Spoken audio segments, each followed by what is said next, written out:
Fala pessoal, nesse domingo eu quero trazer uma demanda de vocês. Muitos me mandaram directs lá no Instagram, quando eu abri a caixinha para perguntas, vocês falavam: Bia, fala do XFIX 11. Eu sei que alguns de vocês talvez não tenham ouvido falar ainda, mas porque esse é um ETF relativamente novo que estreou nessa última semana na nossa bolsa de valores e que é um ETF que replica nada mais nada menos do que o IFIX, que é o nosso índice de fundos imobiliários. Esse é o primeiro ETF que é voltado para os fundos imobiliários e eu quero trazer hoje para vocês as principais características e também levantar a bola aí de quando vale a pena investir nele ou quando não vale a pena investir nele, beleza? Então me acompanhe até o final do vídeo, se inscrevam no canal caso não sejam inscritos e deixem o like de vocês para eu entender que esse conteúdo está sendo relevante para vocês. E também quero deixar para vocês aqui embaixo os cupons de desconto do Trademap, porque hoje a gente vai acabar utilizando a ferramenta deles para fazer o estudo sobre esse ETF, para também dar uma destrinchada na própria carteira do XFIX 11, fazer alguns comparativos de IBOV com IFIX também. Então, ele é sim hoje o melhor aplicativo gratuito que a gente tem, mas para quem quiser talvez alguns planos, né, ou alguns combos que tragam um pouquinho mais de sofisticação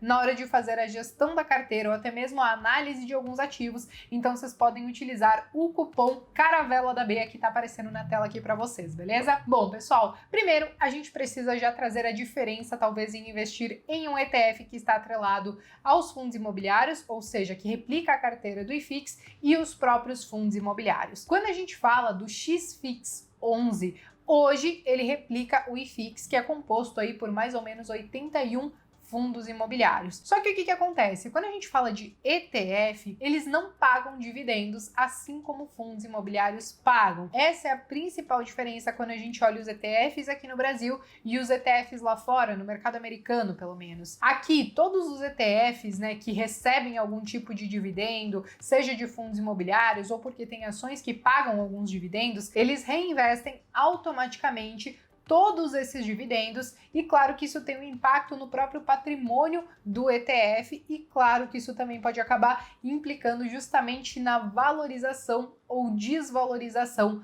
do ETF também. Um ponto que cabe ressaltar é que, quando a gente fala de ETF, se você quiser tentar gerar alguma renda passiva através deles, você teria que vender uma fatia daquilo que você tem. Só que os ETFs, eles não têm a isenção do imposto de renda. Então, toda vez que você vender uma parte desses ETFs, você precisa recolher o imposto de renda. Já quando a gente fala dos fundos imobiliários em si, aqueles dividendos que a gente recebe todos os meses na nossa carteira, eles já vêm líquidos do imposto de renda. Então a gente não precisa pagar o imposto de renda porque eles são isentos, né?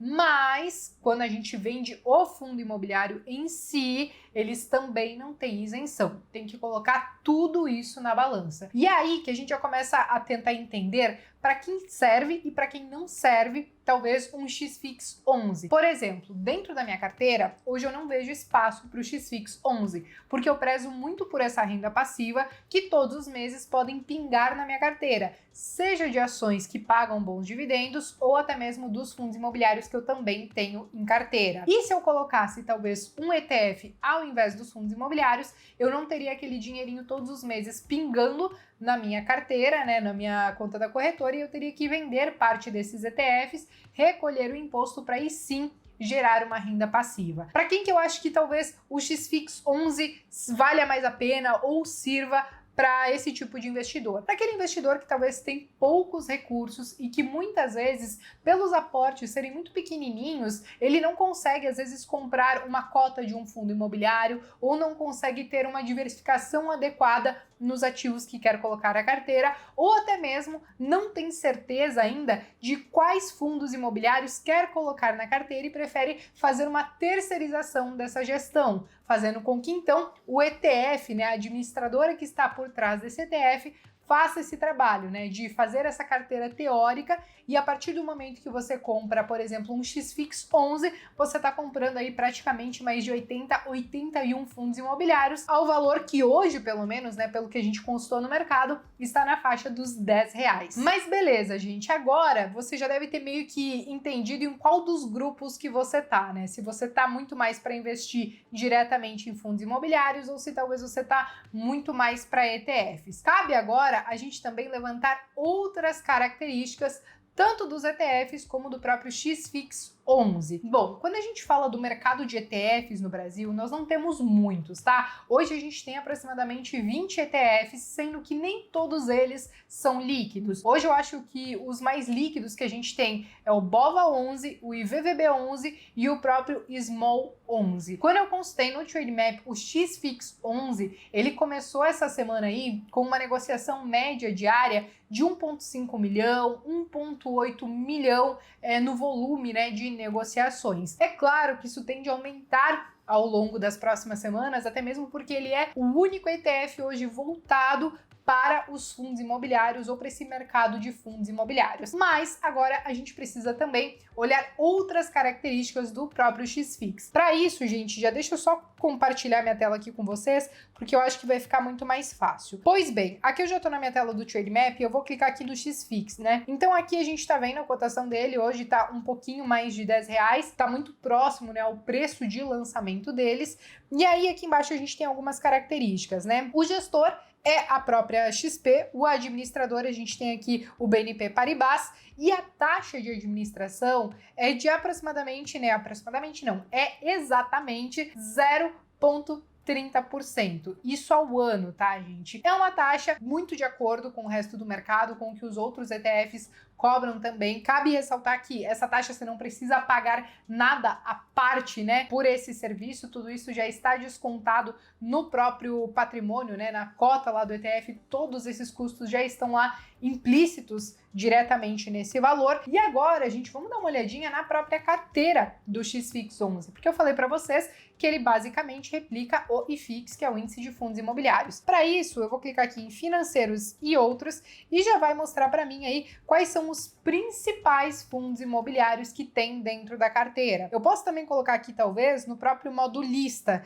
e vai aparecer para mim aqui, ó. Eu tenho o KNCR11, MXRF11, HGLG, CPTS, KNRI, BPPO. Então, aqui eu consigo toda uma listagem de todos os fundos imobiliários que compõem essa carteira e também, né, qual é o volume de negociação de cada um deles. Então aqui, por exemplo, a gente está vendo que em um único dia o KNCR, por exemplo, negociou mais de 11 milhões de reais. E aqui a gente já começa a fazer um comparativo com o próprio volume do XFIX 11, que eu trouxe há poucos minutos atrás. De qualquer maneira, gente, basicamente o ETF ele não tem muito segredo, né? Você vai ter essa taxa de administração, você tem que acompanhar essa carteira que ela pode mudar a cada quadrimestre, ou seja, a cada 4 meses essa carteira pode ser revisada, podem entrar e sair fundos imobiliários dela, então vocês podem acompanhar isso também. E é claro, gente, eu acho que cabe aqui a gente também fazer um comparativo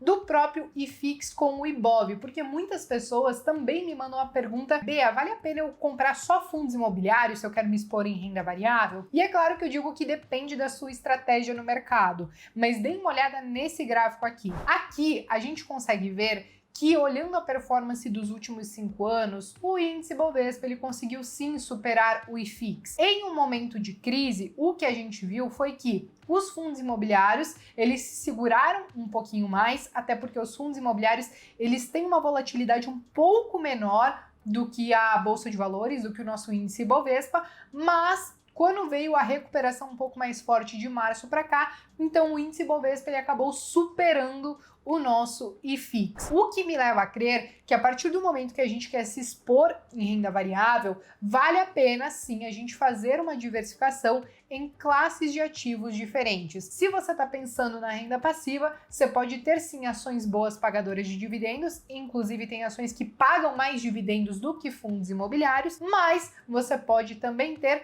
os próprios fundos imobiliários, porque eles trazem aquela recorrência de todos os meses a gente ter aquele pingadinho daqueles dividendos na nossa conta da corretora. Enfim, gente, basicamente sobre o XFIX 11 era isso, não tem muito segredo, ele é um ETF, não tem uma grande liquidez ainda, existe sim um tipo de investidor que talvez se adeque mais para ter esse tipo de investimento na carteira, Não é o meu caso hoje. Hoje eu prefiro realmente fazer aquele stock picking, escolher tanto as ações como os fundos imobiliários que eu tenho em carteira, mas tudo bem. O mercado é plural, tem para todos, e aí eu quero saber de vocês. Vocês preferem investir através de ETFs ou fazer diretamente aquele stock picking e talvez escolher diretamente, né, as ações e os fundos imobiliários que vocês têm em carteira? Escreva aqui nos comentários que eu quero saber e não se esqueçam, gente, deem uma olhadinha também nos links e cupons de desconto que eu deixei do Trade Map aqui na descrição. Um beijo no coração de todo mundo, uma boa semana e eu vejo vocês então no próximo vídeo.